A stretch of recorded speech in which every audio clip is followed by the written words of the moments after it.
হরে কৃষ্ণ। আমরা অনেক সময় ছেলে মেয়েকে দোষাই, মা বাবা ছেলে মেয়ে খারাপ হয়ে গেছে। তো এটা আসলে ভুল কথা। ছেলে মেয়েকে যদি আপনি সঠিকভাবে পথ দর্শন না করান, ঠিক আছে, কোনটা ভালো কোনটা খারাপ না জানান, তাহলে ছেলে মেয়ে তো খারাপ হতে পারে। তো ছেলে মেয়ে কী করছে, কার সঙ্গ করছে, ভালো সঙ্গ করেছে না খারাপ সঙ্গ করেছে, এটা তো আপনার দেখার বিষয়।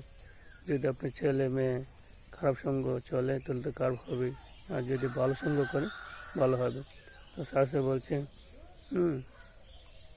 আপনি সৎসঙ্গ স্বর্গবাস আর অসৎসঙ্গ নরকবাস। তো আমরা সঙ্গ করি, তো আমরা দেখতে পাবো কার সঙ্গ করছি, ঠিক আছে। আমার ছেলে মেয়ে কার সঙ্গ করছে, তাহলে এটা ভালো হবে বা খারাপ হবে, ঠিক আছে। ভালোর সাথে চললে ভালো হওয়া যায়, খারাপের সাথে চললে খারাপ হওয়া যায়, এটাই, ঠিক আছে, কলিযুগের নিয়ম। রাধে রাধে। আপনি ছেলে মেয়েকে সঠিক শিক্ষা দেন, সঠিকভাবে পথ দেখান, ঠিক আছে, ভালো সঙ্গ করান। রাধে রাধে।